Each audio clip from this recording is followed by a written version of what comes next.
নমস্কার রাসেল ভাই, আশা করি ভালো আছেন, কারণ আমি জানি আপনি সবসময় ভালোর দলেই থাকেন।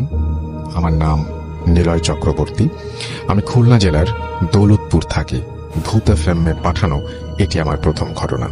যা হোক, আজ আমি আপনাদের সাথে যে ঘটনাটি শেয়ার করতে যাচ্ছি সেটা আমার মায়ের কাছ থেকে শোনা একটি ঘটনা। ঘটনাটি আনুমানিক 1990 থেকে 1991 সালের ঘটনা। বলে রাখা ভালো, আমাদের হিন্দু ধর্মীয় মানুষদের যে কোনো শুভ কাজ, যেমন বিয়ে, অন্নপ্রাশন এবং শ্রাদ্ধ ইত্যাদি, এই সময়গুলোতে নাপিত অর্থাৎ যাদের পেশা চুল দাড়ি কাটা, তাদের খুরের ছোঁয়া ছাড়া কোনো কাজ সম্পূর্ণ হয় না।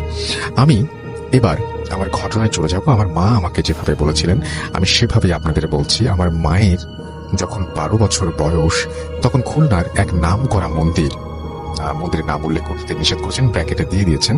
মন্দিরের পূজারীর কাছ থেকে শোনা এই ঘটনা। পুরোহিতের নাম আবারও তিনি নামটা দিয়েছেন এবং তারপরে তিনি ব্র্যাকেটে লিখে দিয়েছেন নামটা প্রকাশ না করতে। তিনি ছিলেন একজন তন্ত্র সাধক। তিনি ভূত, পেতনি এবং জিন ছাড়াতেন ওঝার মতন। আমার মা ও আমার দিদা একদিন তার কাছে যান মন্দিরে পুজো দিতে। মন্দিরের পাশে পুরোহিতের ঘর।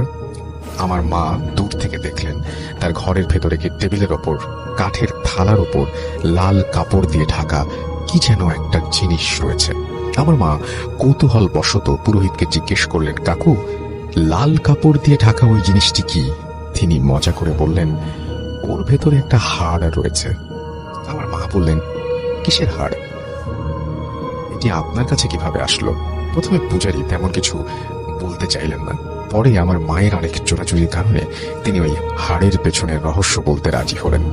তার বয়স যখন 20-22 বছর, এত কম বয়স থেকে ভূত, পেতনি ও তন্ত্রমন্ত্র, জাদু এসব নিয়ে কাজ করতেন।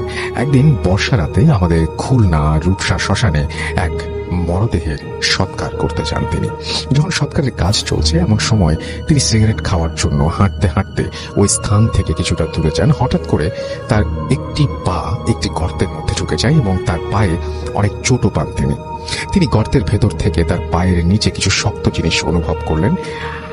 আমরা জানি যে সব জিনিস নিয়ে যারা কাজ করেন তাদের অনেক সাহস থাকে। স্বাভাবিকভাবে তারও অনেক সাহস ছিল।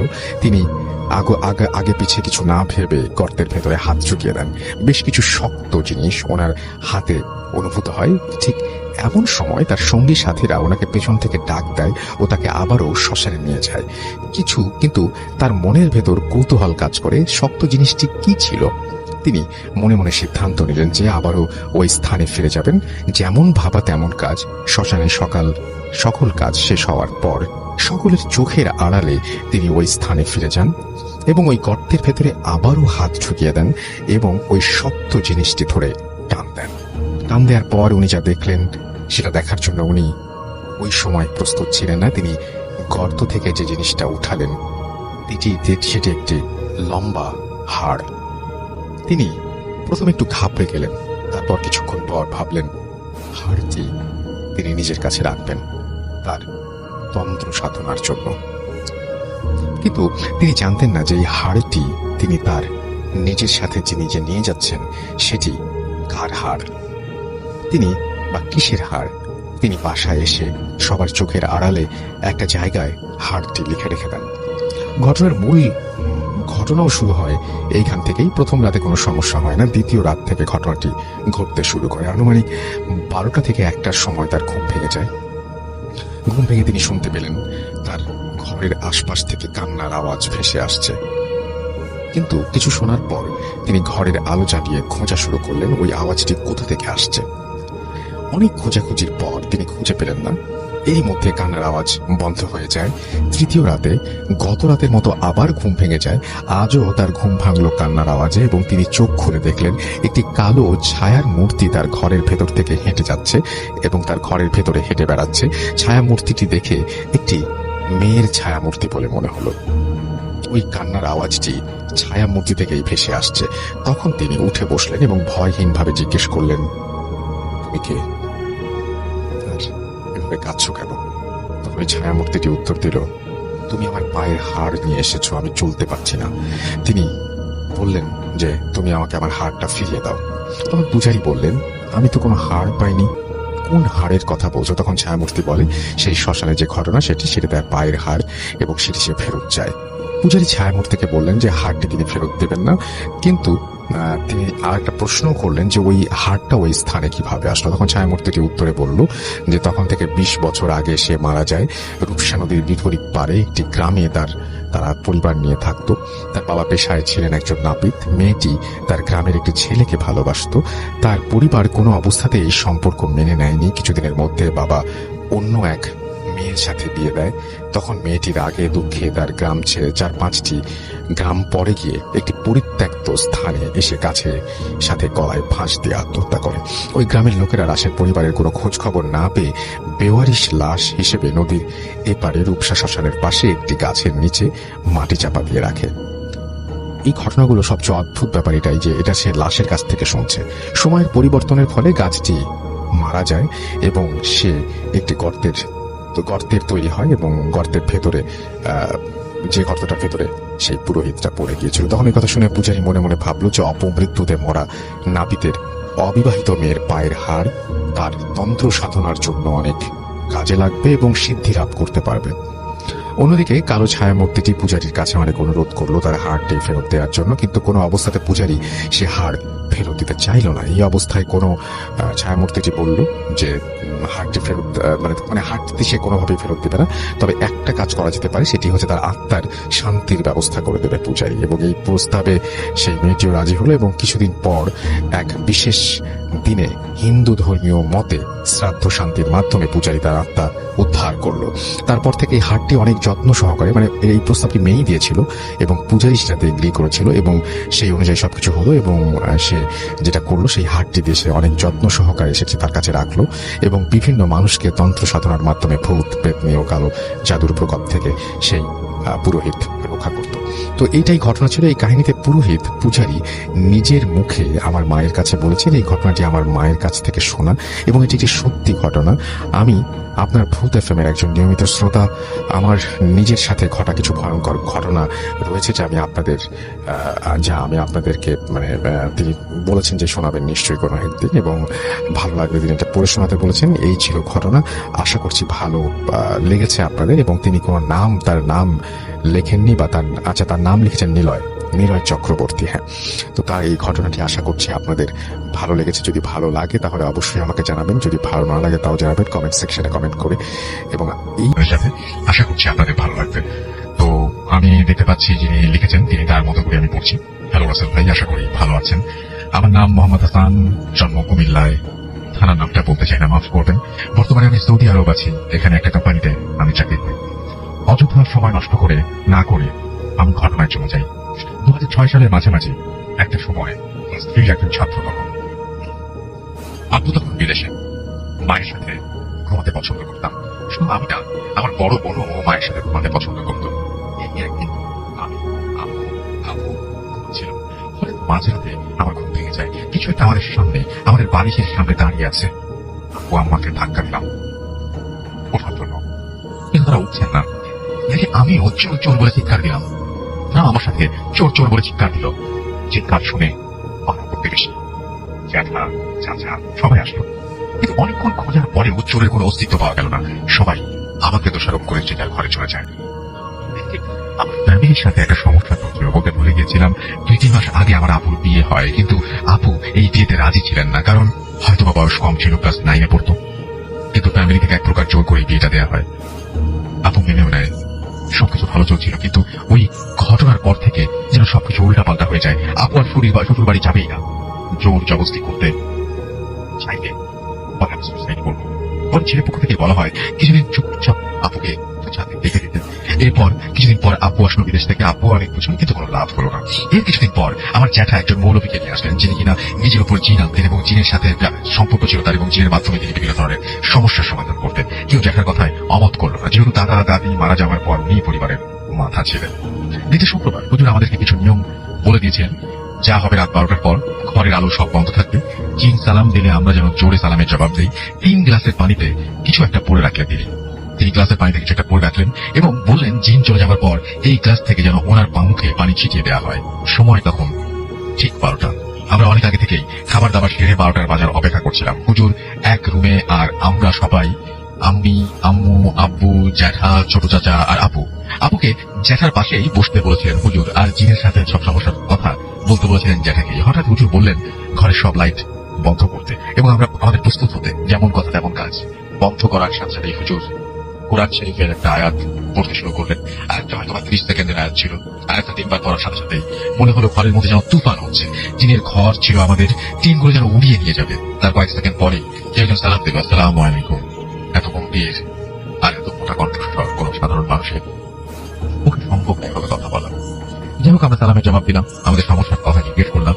যেটা আপুর দিকে আঙুল দিয়ে বললেন, আমার ভাতিজি কয়েক মাস হলো বিয়ে হয়েছে, ভালোই ছিল, কিন্তু হঠাৎ করে শ্বশুর বাড়ি যেতে চাচ্ছে না। একটু জোর করতে গেলেই বলে আত্মহত্যা করবে।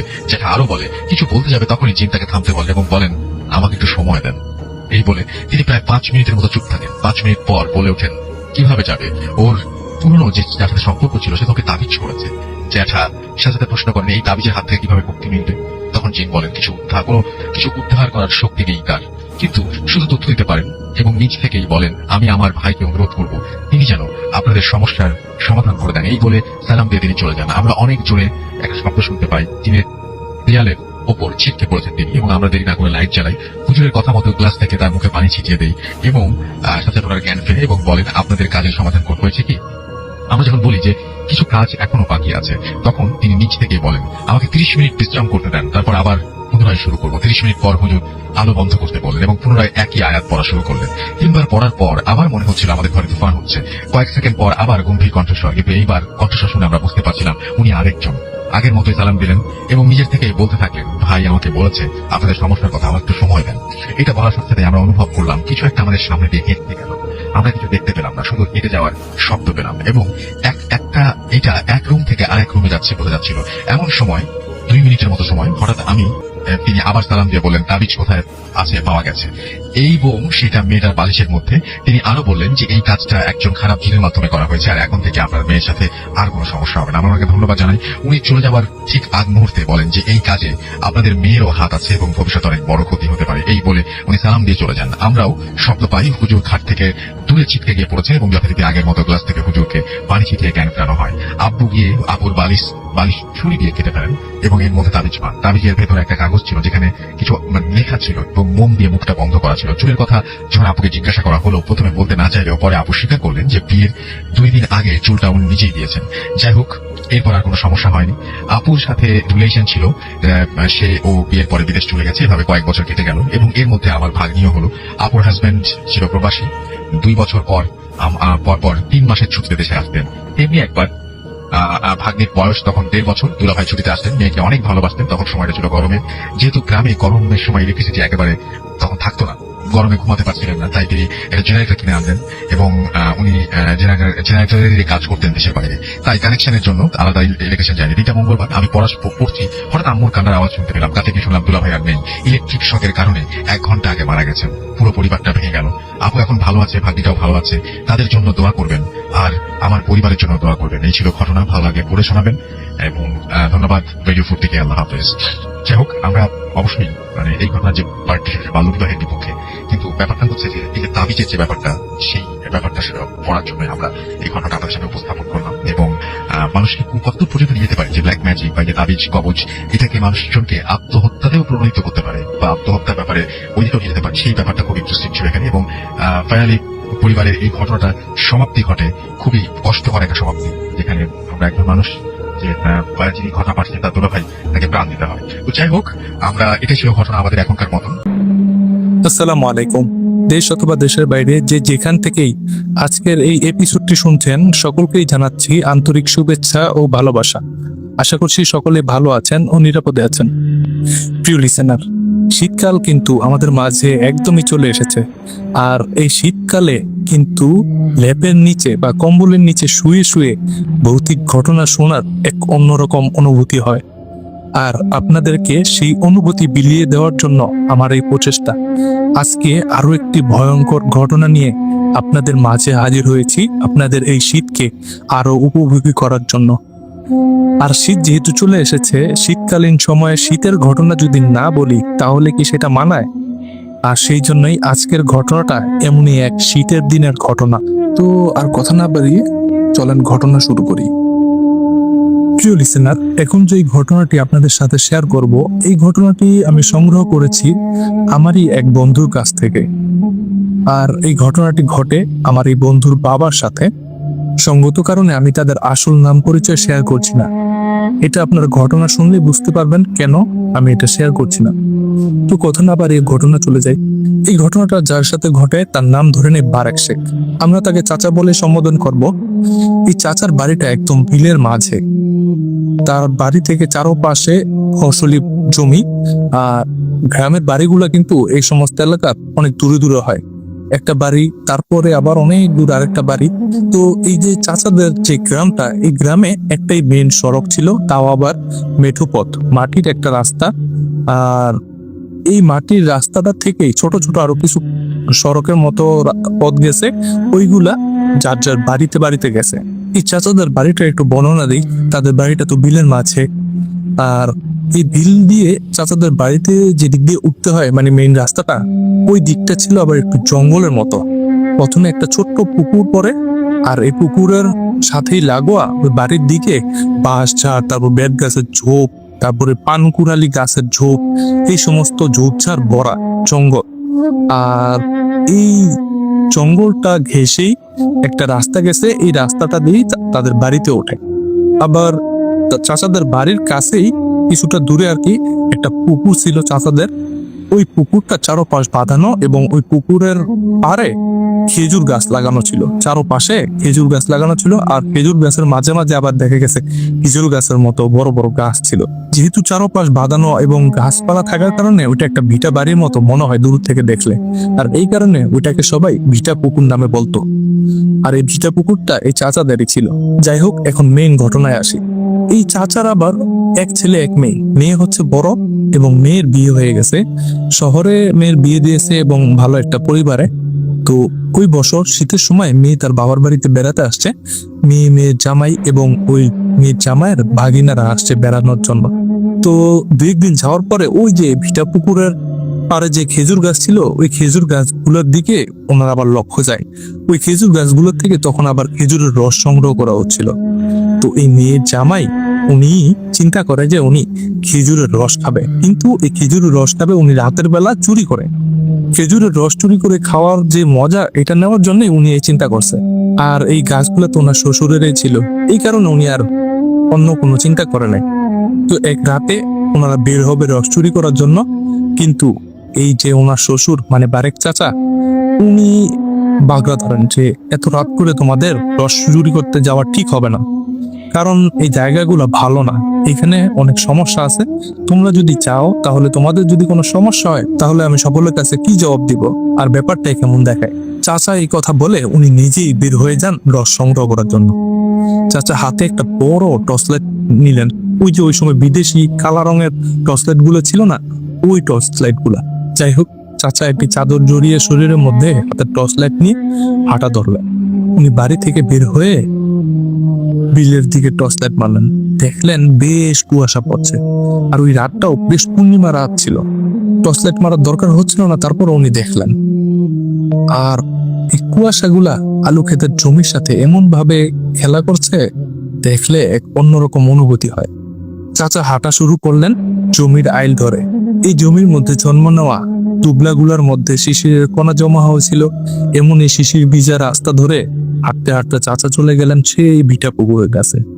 ভিটা পুকুরের কাছে যাওয়ার পরে আশেপাশে ভালো করে লক্ষ্য করলেন।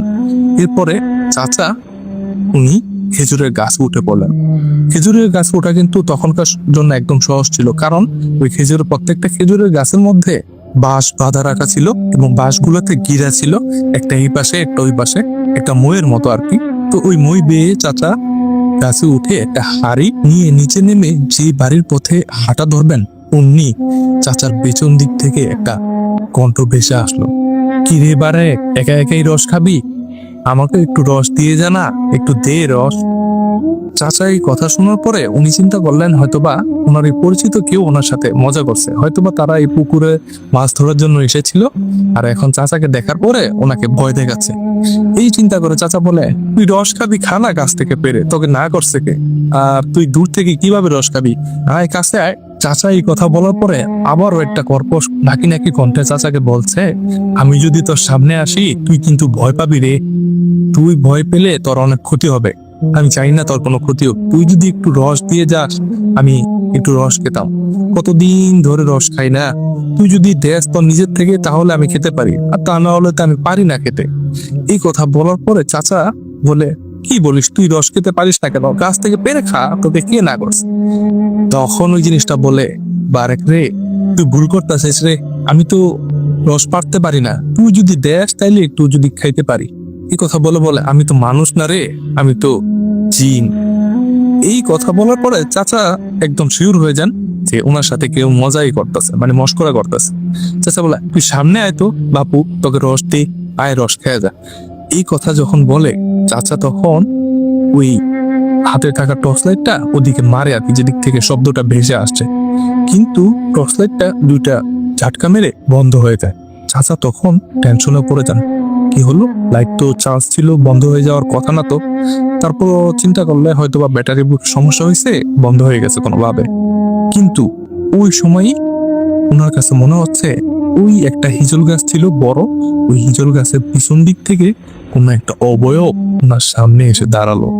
চাঁদের আলোতে দেখা যাচ্ছে আর কুয়াশা ছিল বহুত। চাচা দেখছেন একটা লিকলিকে পাতলা গরনের একটা অবয়ব, এবং এই অবয়বের হাতগুলা ঝুলে মাটির কাছে নেমে এসেছে, আর হাঁটুগুলা একটু বেশি লম্বা আর একদম শুকনা। মুখটা স্পষ্ট বোঝা যাচ্ছে না, তারপর যতটুকু বোঝা যাচ্ছে মনে হচ্ছে মাথায় কোনো চুল নেই, একদম টেকো, আর পরনে হয়তো একটা লুঙ্গির মতো ছিল, ওইটা নাকি কাঁচা দেওয়া। এমন একটা অবয়ব, এটা দেখে তো চাচা তো আটকে ওঠেন। তখন ওই জিনিসটা বলে, দেখ রে, আমি তোর কোনো ক্ষতি করবো না, তুই যদি আমাকে একটু রস দেস তাইলে আমি একটু রস খেতাম, অনেকদিন রস খেতে ইচ্ছা করে কিন্তু রস খেতে পারি না রে, তুই একটু রস দিয়া যা আমারে। এই কথা শোনার পরে চাচা চিন্তা করে, এখন তো একটা বিপদে পড়ে গেছি, আর এই বিপদ থেকে যদিও উদ্ধার হইয়া বাড়িতে এই রস নিয়ে যাই, যদি এই রস খাওয়ার পরে কোনো সমস্যা হয়, এই চিন্তা করে চাচা বলে, দেখ তুই আমার কোনো ক্ষতি করিস না, ঠিক আছে, তোকে আমি রস দিয়ে যাচ্ছি। এই কথা বলে চাচা রসের হাড়িটা উনি মাটিতে রেখে যান। চাচা বলেন, দেখ রে, আমার মেয়ের জামাই এসেছে, সে বায়না ধরছে রস খাবে, কিন্তু আমি তাকে আসতে দেই নাই, আমি আসছি, তোকে আমি রস খেতে দিলাম, তুই আমার কোনো ক্ষতি করিস না, আর আমি গাছ থেকে আরেকটা হাড়ি পেরে আমার মেয়ের জামার জন্য রস নিয়ে যাই, তুই তোকে দেওয়া হাড়ির রসটা তুই খা। এই কথা বলে চাচা অন্য একটা গাছ থেকে উঠে আরেকটা হাড়ি পেরে উনি বাড়ির দিকে হাঁটা ধরলেন। উনি হাঁটতেছেন, পিছন দিক থেকে আবারও সেই কণ্ঠে ভেসে আসলো, বারেক রে, তুই তো আমাকে রস খাওয়ালি রে, খুব তৃপ্তি লাগলো, অনেক দিন পরে রস খাইলাম, যা তোকে আজকের থেকে কথা দিতেছি, তোর এইখানে যতদিন তুই রস সংগ্রহ করবি তোর এই জায়গায় পাহারা দিতে হইব না, তোর এই পুকুর থেকে কেউ মাছও চুরি করতে পারবো না, আর এই গাছ থেকে কেউ রসও চুরি করতে পারবো না, আমি তোকে কথা দিলাম আজ থেকে এই জায়গায় আমি পাহারা দিব, এই জায়গায় তোর কোনো কেউ ক্ষতিও করতে পারবো না। এই কথাটা চাচা শুনতে পান। চাচা আর পিছন দিকে ঘুরে দাঁড়াতে গিয়ে বাড়িতে চলে যান। বাড়িতে গিয়ে উনি কাউকে এই বিষয়টা আর কিছু বলে নাই, যদি তারা ভয় পায় আর শহরের মানুষ এসব কথা বিশ্বাস করবে নাকি তারও তো ঠিক নাই, এই জন্য চাচা এই ব্যাপারটা ওনার মনের ভেতরে রাখা।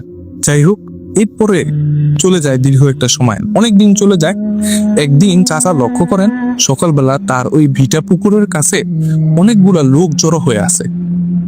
তো উনি চিন্তা করেন, এইখানে এত লোক কেন, কি হইলো, কি ব্যাপার। তো চাচা দেখার জন্য ওইখানে গেলেন, গিয়ে চাচা এক অদ্ভুত এবং ভয়ঙ্কর একটা ব্যাপার দেখলেন।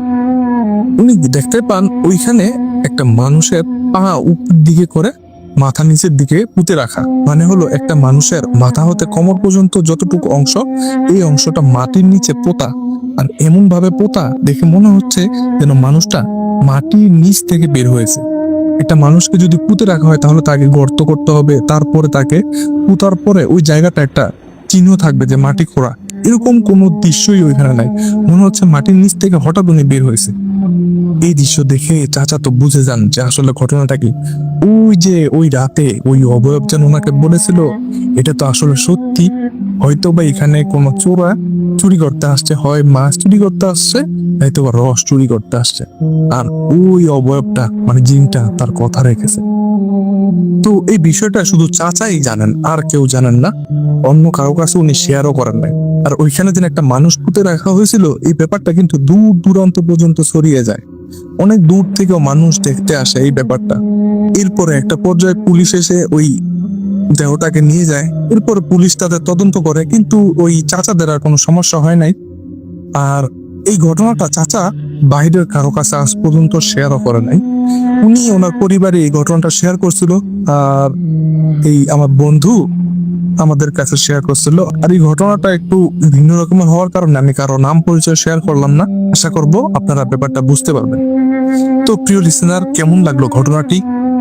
আশা করব ঘটনাটি আপনাদের সকলের কাছে ভালো লেগেছে। যদি ঘটনাটি ভালো লাগে তাহলে অবশ্যই ভিডিওটিতে একটি লাইক দিয়ে দিবেন এবং কমেন্টের মাধ্যমে জানাবেন ঘটনাটি কেমন লাগলো।